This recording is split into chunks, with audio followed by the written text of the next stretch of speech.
retour dans l'Africa Newsroom pour la deuxième partie. Nous sommes toujours en compagnie de Christian Nana, Serge Dossou-Yovo et Jemal Taleb. Tout de suite, le grand angle.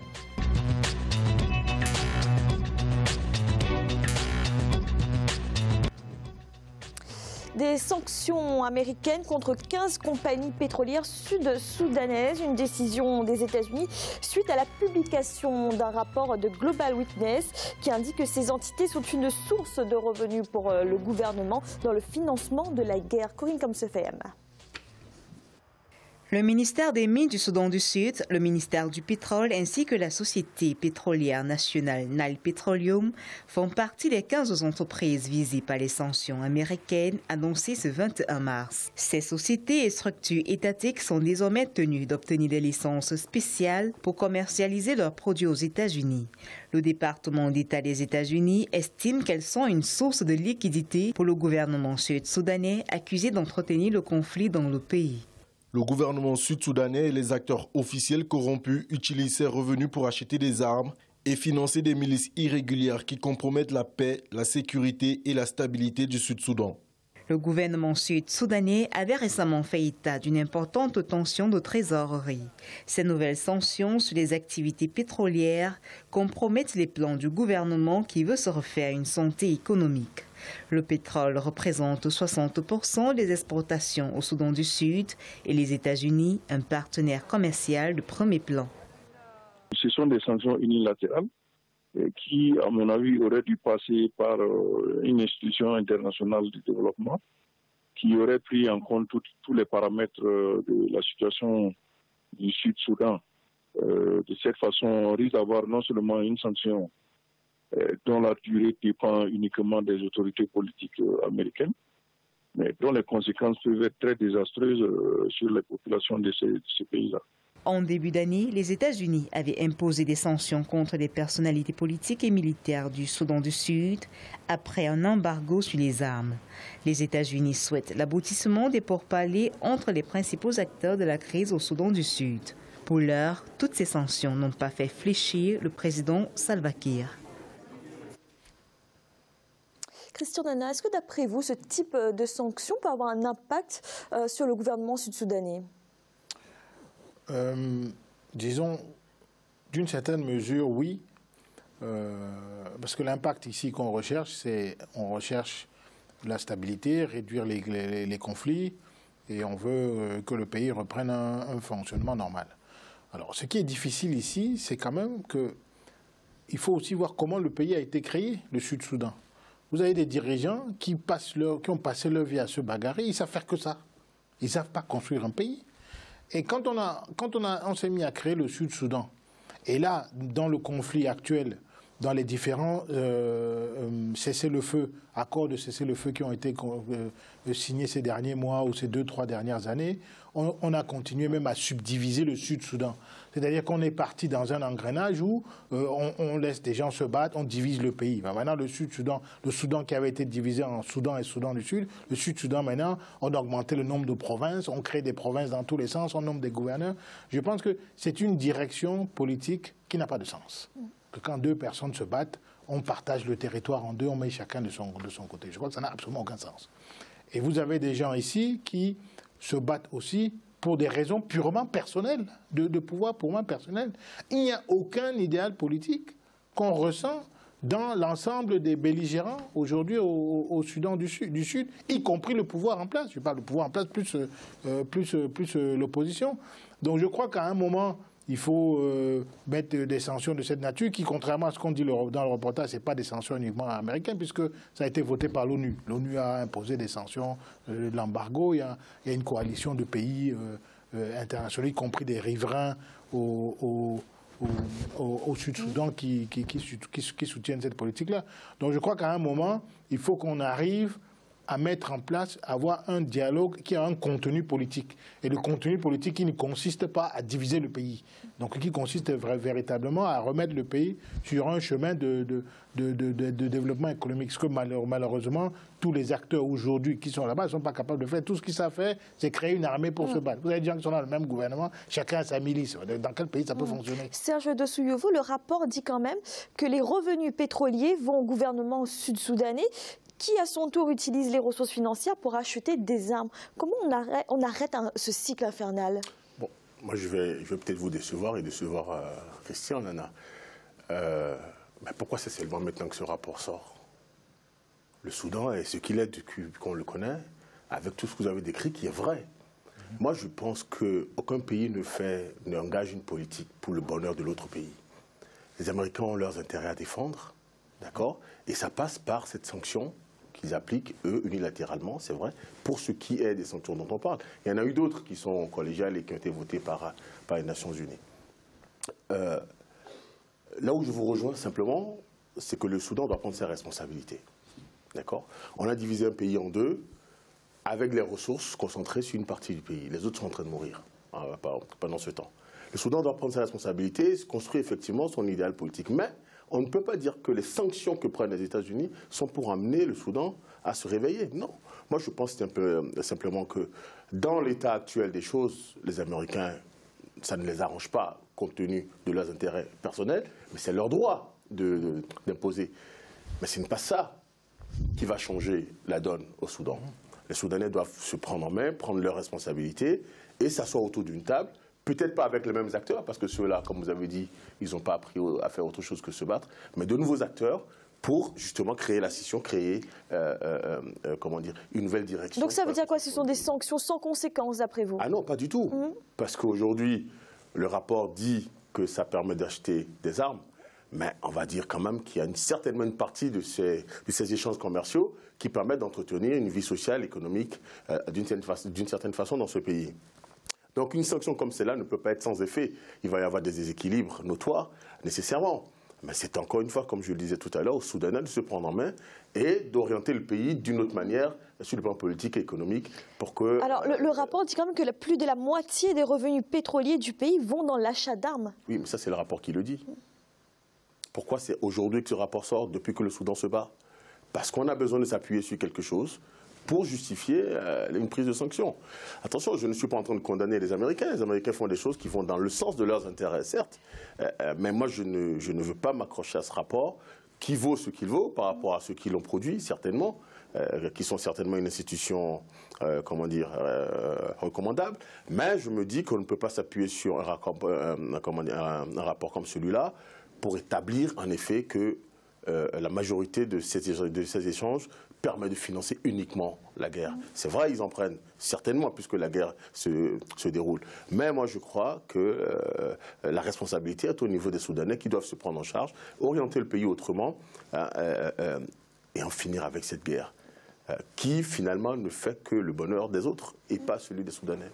Gémal, comment est-ce qu'on peut dire que le Sud-Soudan doit prendre son avenir entre ses mains lorsque c'est le gouvernement sud-soudanais lui-même qui utilise l'argent du pétrole pour acheter des armes et continuer cette guerre? Que contrôle le gouvernement sud-soudanais du pays? Une partie, c'est tout. Il n'y a pas une guerre entre deux hommes. Salva Kiir, le président actuel, et Riek Machar, le chef de l'opposition, qui étaient eux-mêmes deux compagnons de John Garang, qui étaient eux-mêmes deux chantres de l'indépendance de ce pays. Mais c'est une blague. Si John Garang se réveille, il va franchement se retourner encore dans sa tombe. Mais c'est une blague de la part des Américains. Ils ont tout fait pour dépecer le Soudan, le grand Soudan, et créer une guerre religieuse qui n'a rien de religieux, une guerre ethnique qui n'a rien d'ethnique. Et voilà que dans la même situation qu'ils ont créée, en tout cas ils ont favorisé à créer, se crée une nouvelle guerre. Pardon, entre Riek Machar et Salva Kiir, c'est aussi une guerre ethnique. Et donc, c'est une espèce de recommencement, comme si les Africains ne sont capables de comprendre que les guerres ethniques, alors qu'il n'y a pas de guerre ethnique si on ne le voulait pas. La réalité, c'est une guerre économique. Mais enfin, je suis tout à fait d'accord avec Christian quand il dit, ben oui, on avait un pays, on l'a dépecé, on avait un grand pays, une grande puissance africaine. On l'a divisé, on l'a partagé, on l'a tué, et le résultat est celui-là.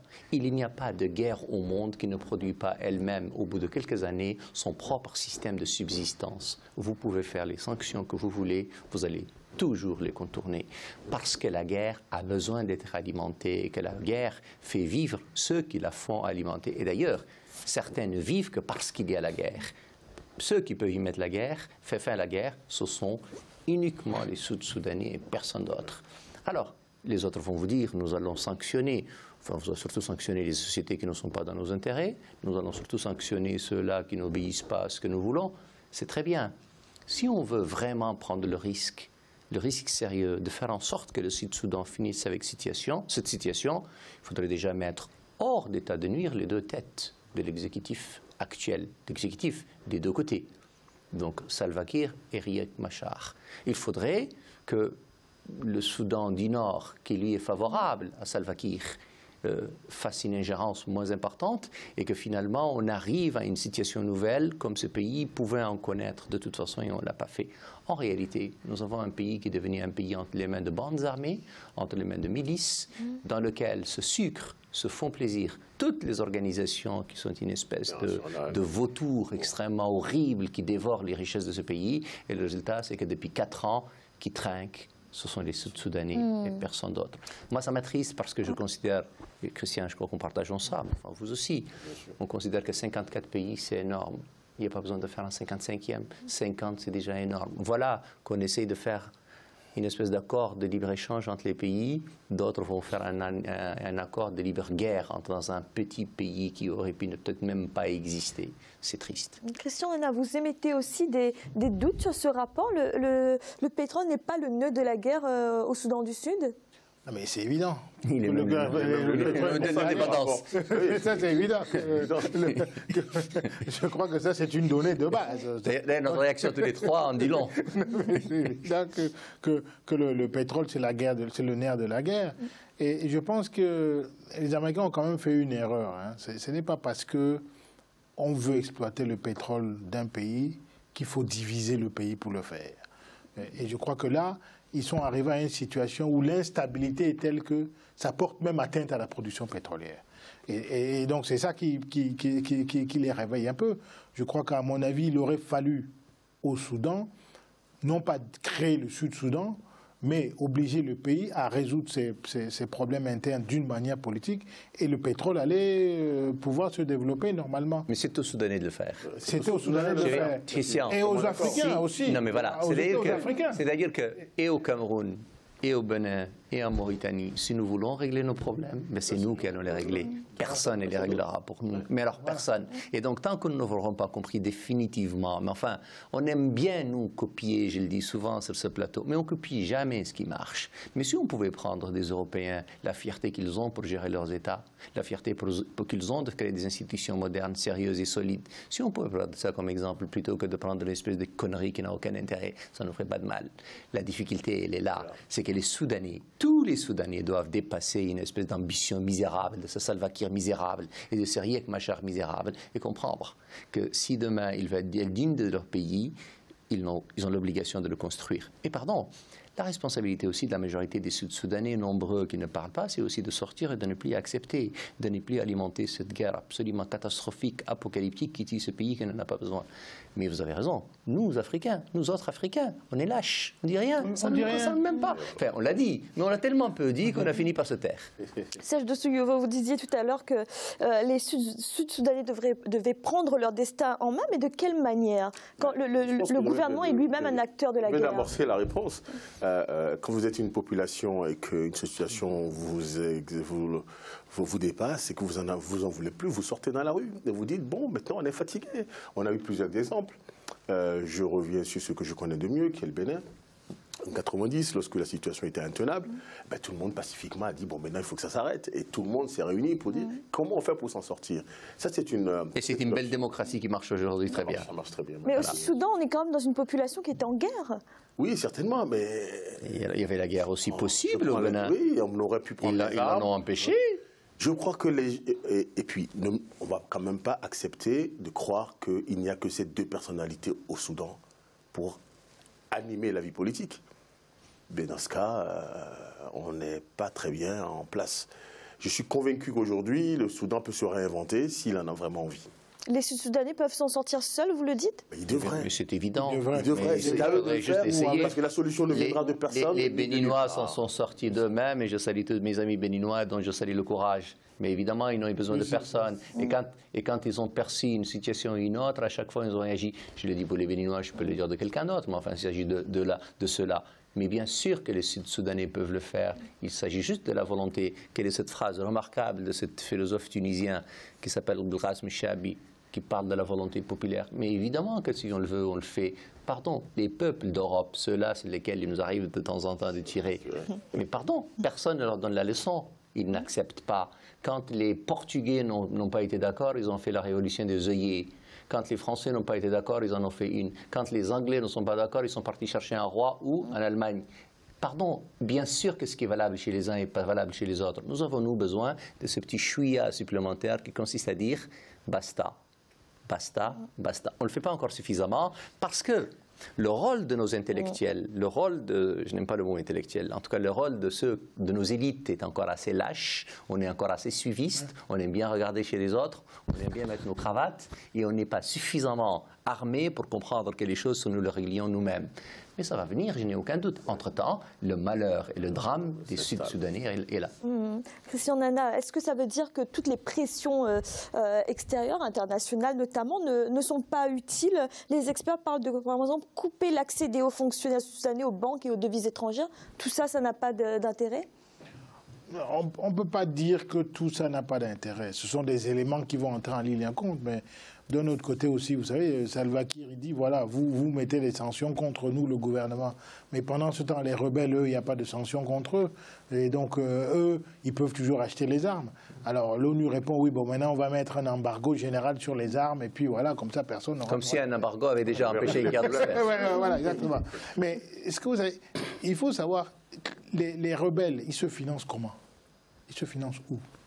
Les armes, il faut bien les acheter. Les guerres se financent toujours. Oui, mais il y a toujours des acteurs qui vont trouver. Il y a même des économies qui se montent sur les guerres. Oui, évidemment. Voilà. Donc, comme vous dites, il y aura toujours des gens pour alimenter les rebelles et pour qu'ils puissent... Voilà, donc il faut créer, à mon avis, ce n'est pas une histoire de sanctions ou pas, il faut mettre en place un dialogue politique sérieux dans un pays où les acteurs locaux politiques se préoccupent de l'intérêt national à venir. Malheureusement, c'est peut-être un peu naïf de le dire, malheureusement, ils vont plus se préoccuper de leur intérêt personnel, de l'argent qu'ils vont soutirer à XY compagnie pétrolière, avec quelques contrats personnels, acheter des armes et puis se bagarrer pour avoir le pouvoir. Malheureusement, c'est la réalité. Peut-être qu'il faut qu'on passe par là pour comprendre qu'un jour ou l'autre, il faut que nos populations se relèvent et se prennent en main. Et arrêtent de se faire manipuler par des puissances étrangères de cette nature et puis qui ne viennent là que pour exploiter nos matières premières et à la fin, finalement, on n'a rien. Et j'ai mal la résolution de cette crise par les partenaires régionaux sous l'égide de l'IGAD. Est-ce que ça a un avenir d'après vous?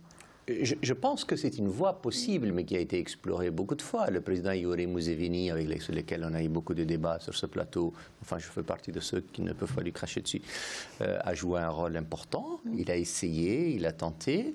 Le Premier ministre démissionnaire d'Éthiopie, Haile Mariam Desalegn, a aussi conduit avec le président Museveni une médiation importante. Elles n'ont pas abouti pour beaucoup de raisons. Elles n'ont pas abouti parce que les intérêts en place sont assez divergents. Elles n'ont pas abouti parce que les intérêts économiques des multinationales ne coïncident pas toujours avec la nécessité de paix.